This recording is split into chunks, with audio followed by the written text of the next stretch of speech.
ये देखिएगा 9 के 20 में कबीर देव लिखा स्पष्ट। ये देखिए ऋग्वेद मंडल नंबर 9 और सूक्त 20 का मंत्र 1, यहाँ स्पष्ट लिखा कबीर देव है, कबीर देव है।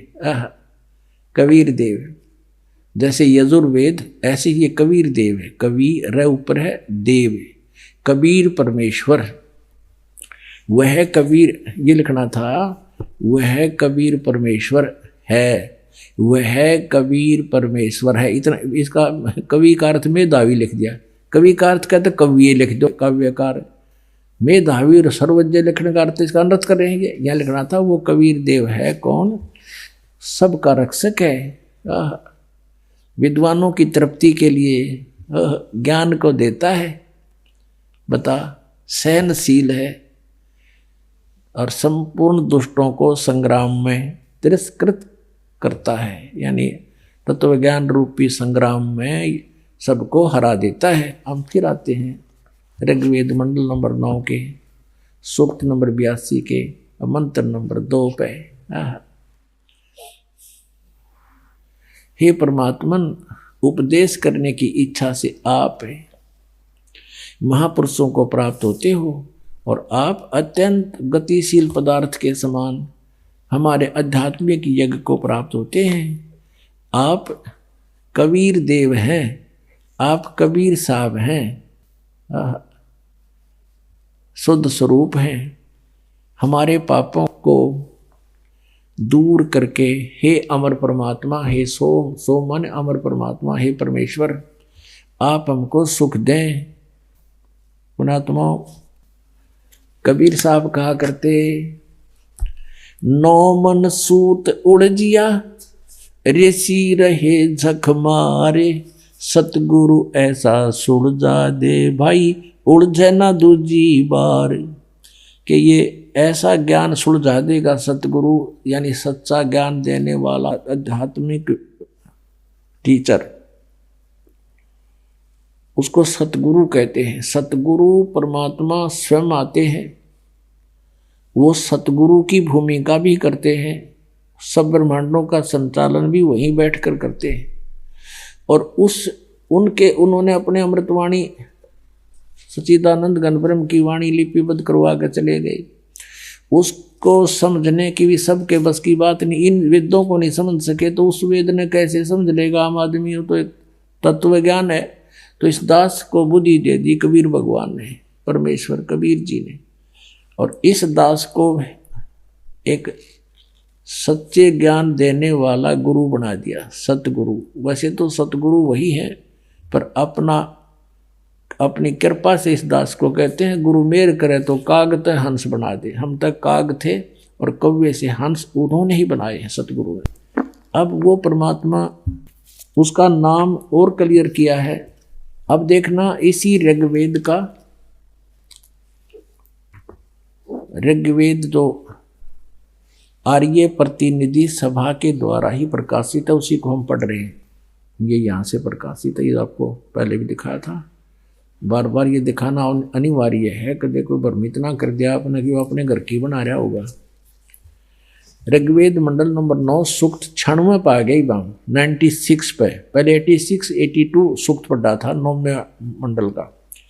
अभी 16वें श्लोक में कहा है 96 ऋग्वेद मंडल नंबर 9 सूक्त 96 मंत्र 16 में, गुहम माने गुप्त, रहस्य में, चारु माने श्रेष्ठ, नाम माने नाम। ये तो हम पढ़ सका आराम से। इन्होंने कुछ अपनी हिंदी भी कर रखी है। चारु माने श्रेष्ठ, गुहम माने सर्वोपरि रहस्य यानी सबसे गुप्त, और नाम माने नाम। इन्होंने चाहे कुछ भी अड़ंगा डाल दिया, तुम्हारी संज्ञा है। नाम का संज्ञा के मतलब नाम है, जो तुम्हारा नाम है। अब देखना, हे परमात्मन, सर्वोपरि रहस्य यह लिखना था, जो गुप्त, गुहम माने गुप्त, चारु माने श्रेष्ठ, ये लिखे रहे हैं। नाम माने नाम लिख लेंगे। ये तो उलझाने की चेष्टा की है। जो तुम्हारी संज्ञा है, जो हे परमात्मा, जो आपका रहस्य में गुप्त श्रेष्ठ नाम है, आप उसका ज्ञान कराए। है कोई इसमें उन्होंने कहा कि ऋग्वेद पढ़ना है, इब्ता हमने अक्सर आगे इनका यजुर्वेद भी पढ़ लिया, यजुर्वेद को कहा करते यजुर्वेद। अब वो हमारे लिए तो उंगलियां पाओगे, ये ज्ञान हमारे को परमात्मा ने पहले दे रखा है। हे परमात्मन सर्वोपरि रहस्य, यानी आपका विशेष रहस्य वाला, यानी गुप्त, जिसको किसी ने ना बेरा, वो श्रेष्ठ नाम माने नाम, आपका जो नाम है आप उसका ज्ञान कराएं। आप उपासक लोगों से स्तूयमान हैं, स्वाभाविक शक्ति से युक्त हैं, विद्युत के समान ऐश्वर्य के सम्मुख प्राप्त कराइए। हमको प्राणों की विद्या का वेता बनाइए। हे सर्वशक्ति संपन्न परमेश्वर, हमको इंद्रियों के नियमन का ज्ञाता बनाइए। अब यहाँ देखिए, अब 17 में, इसमें 16 में पूछा है आप अपने श्रेष्ठ नाम का हमें ज्ञान कराएं, इतनी सी बात। 17 में वो नाम बताया है, क्या लिखा है, शिशुम जगानम हरियंतम मर्दंती शुभंती वहीने मरुतो गणेन कबीर गिरभी कबीर गिरभी कावेना और कबीर संत सोमह पवित्रम अत्यति रेभन, इनके द्वारा हम ये लेते हैं। इन्होंने क्या किया है, इस कबीर का अर्थ ऊपर लगा हुआ है, यू यहाँ लगेगा, पढ़ेंगे अलग करेंगे संधि छेद में। तो इन्होंने कर दिया, इसका तो कवि कर दिया, गिर भी माने वाणी द्वारा। हम इसको न्यौका न्यू लिख दें, वो कबीर वाणी द्वारा।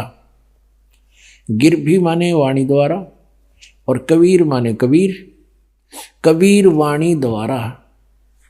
अच्छा, रेभन माने ये देखिए, रेभन सन गर्दता हुआ, और काव्यन कविताओं से, कविताओं माने जैसे लोकोक्तियों के माध्यम से, शब्दों के माध्यम से, दोहों के माध्यम से, चौपाइयों के माध्यम से वो परमात्मा अपना ज्ञान सुनाता है।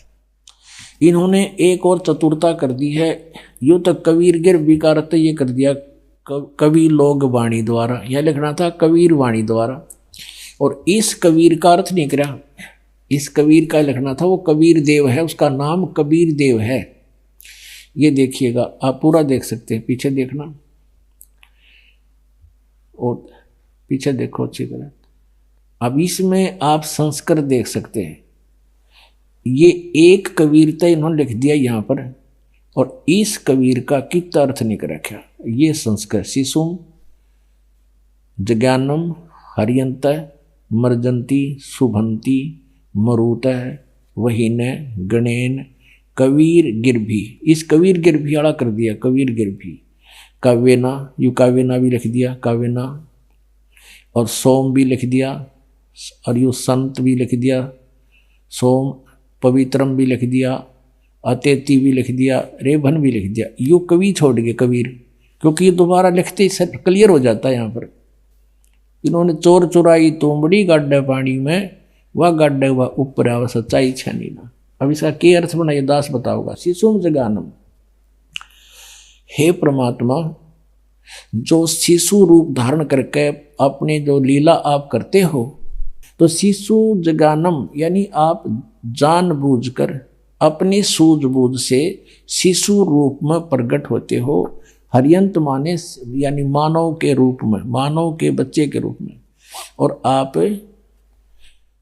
शुभन मर्जंती शुभंती वहीन मरुते गणेन, और कबीर गिरभी कावेना कबीर, अपनी महिमा की वाणी को आप अपनी कबीर वाणी द्वारा, कबीर गिरभी, कबीर ये इन्होंने इस कबीर गिरभी का लिख दिया वाणी द्वारा, हम लिखते कबीर वाणी द्वारा।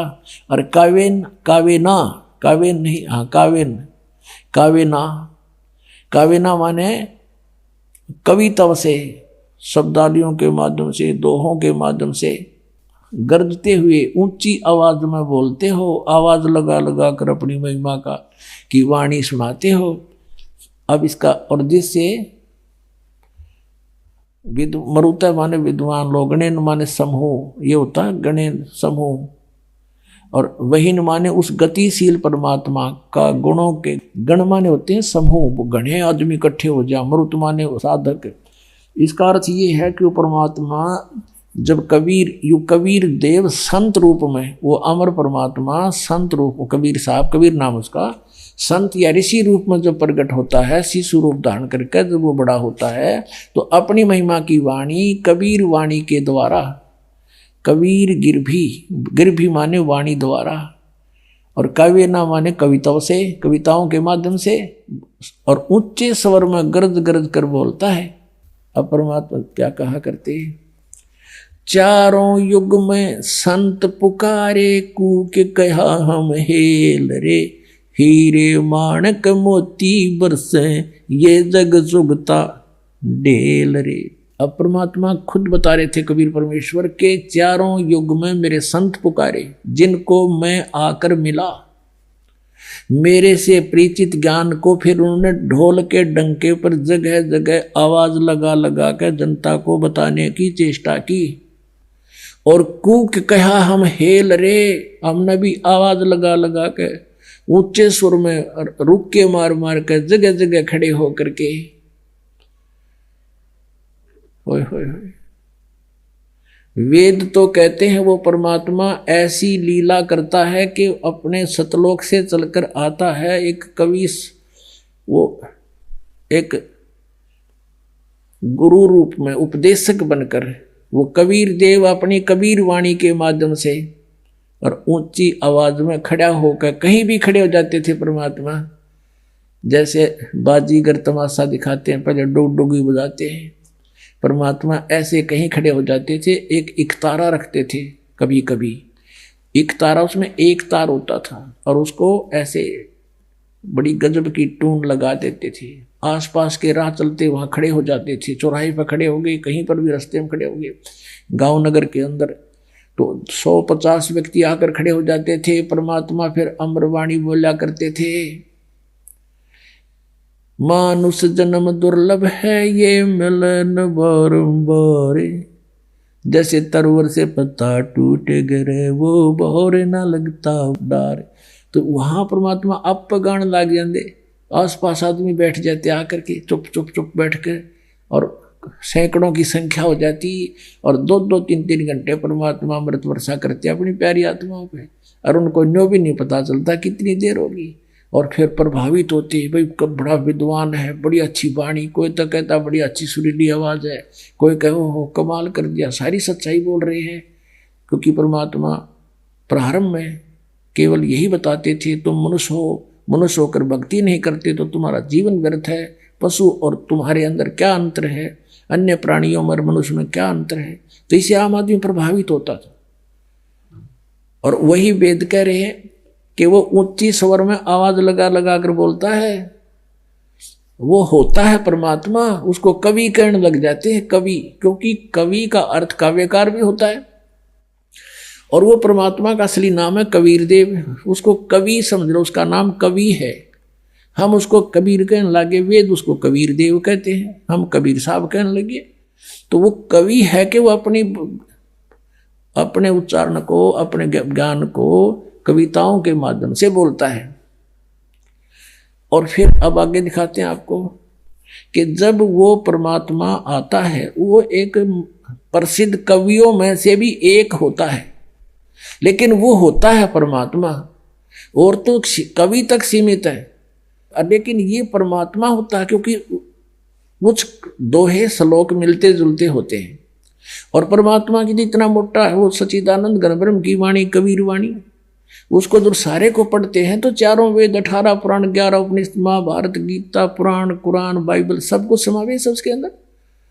और अन्य संतों की सिर्फ एक, जैसे तुलसीदास भी कवि थे, उन्होंने केवल रामायण से अतिरिक्त कुछ नहीं, श्री राम के ही महिमा गा रखी है उसमें, और उसके अंदर सबके इतिहास खोल रखे कि इसमें कबीर वाणी में वो परमेश्वर कवि होता, वो प्रसिद्ध कवियों में से एक होता है, और उस ऋषि रूप में या संत रूप में प्रकट होता है। उस ऋषिकृत यानी उस ऋषि के द्वारा की गई, बोली गई रचनाओं को उसके, उस परमेश्वर के बहुत ज्यादा अनुयायी हो जाते हैं, लाखों की संख्या में, और उनके लिए वो अमृतवाणी, परमात्मा की बोली हुई सच्चिदानंद घन ब्रह्म की वाणी अमृत के तुल्य होती है, इतनी प्यारी लगती है उसके उनके शरणागत अनुयायियों को। ये वेद बता रहा है, देखिए ये वही है ऋग्वेद, हम पढ़ते हुए आ रहे हैं उसी ऋग्वेद को, ये वही है।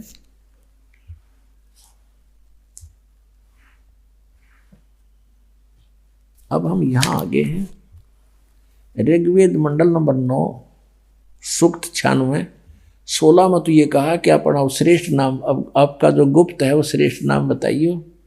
और इसमें स्पष्ट लिख दिया कि वो 17वें में शिशु जगानम हरियंतम मर्जंती सुबंती वहीन मरुतो गणेन कबीर गिरभी कावेना। वो कबीर संत सोम, वो कबीर नाम है उस परमात्मा का, और वो अमर परमात्मा ऋषि या संत रूप में प्रकट होकर के अपनी वाणी को कावेना पवित्र वाणी को अति रेभन अत्यति यानी बहुत, रेभन माने गरजता हुआ ऊंची आवाज में बोलता है। इन अनुवाद में गड़बड़ करनी थी। अब देखो 18वें में कमाल है, वो परमात्मा कहते हैं ऋषि मना ये ऋषि कृत, ये है ऋषि, ये तय है, ये मिट गया यहाँ से, ये ऋषि कृत सवर्षा सहस्रणिथ पदवी कवि नाम, पदवी कवि नाम तृतीयम धाम महिष है, सिसंत सोम है विराजमान राजती सतुप, वो तीसरे धाम में विराजमान है, उसको स्थापित करके बहुत बड़ा जो तीसरा धाम है उसमें रहता है। और वो कवि नाम पदवी, अब ऋषि या संत रूप में प्रगट, उस ऋषि कहो चाहे संत कहो, उस ऋषिकृत ऋषि के रूप में प्रगट परमात्मा के द्वारा जो हजारों वाणी सहस्रनिथ माने हजारों वाणी जो बोली जाती हैं, जिस कारण से वो पदवी कवि नाम यानी प्रसिद्ध कवियों में वैसी एक पदवी भी, कवि की पदवी भी प्राप्त करता है। और ऋषि मना जो ऋषि स्वभाव के संत भगत उसके उसके शिष्य होते हैं, उनके लिए सवर्षा वो एक बहुत आनंददायक होती है। यहाँ देखो ऋग्वेद मंडल नंबर 9 सूक्त नंबर 96 का हमने 16 पढ़ लिया, 17 पढ़ लिया, अब 18वां का यहाँ आपने संस्कृत देख ली और यहाँ देखेंगे ऋग्वेद मंडल नंबर 9 सूक्त 96 का मंत्र। अब 18 पढ़ रहे हैं। सोम स्वरूप परमात्मा अमर परमात्मा पालन की इच्छा करता हुआ तीनों लोकों में प्रवेश करके सबका धारण पोषण करने वाला यही भगवान है, जो गीता जी अध्याय नंबर 15 के श्लोक 17 में लिखा है। पालन की इच्छा करता हुआ जो महान परमात्मा तृतीयम धाम देवयान और पितृयान इन दोनों से पृथक तीसरा जो मुक्ति धाम है। अब इसका अर्थ इतना चाहिए था, जो महान परमात्मा पालन की इच्छा करता हुआ, यानी यहाँ नीचे हमारे को वो तृप्त करने आता है, हमारा पालन पोषण दुखों को निवारण करने की इच्छा करता हुआ जो महान परमात्मा तृतीयम धाम तीसरे धाम, तृतीयम धाम का अर्थ इतना है, सोचो तीसरा जो मुक्ति धाम है उसमें उसमें विराजमान है। ये न ज्ञान योगी, जो ज्ञान योगी उसको है, उसको प्रकाश करने वाला है। एक कोई अड़ंगा कर दिया ना, ज्ञान योगी डाल दिया। यहाँ इनका याद आ गई दानंद तो निराकार बताओ था, और यदि हम लिख देंगे सीधा अर्थ कर दिया तो यो साकार सिद्ध हो जाएगा। यहाँ ज्ञान योगी डाल दिया।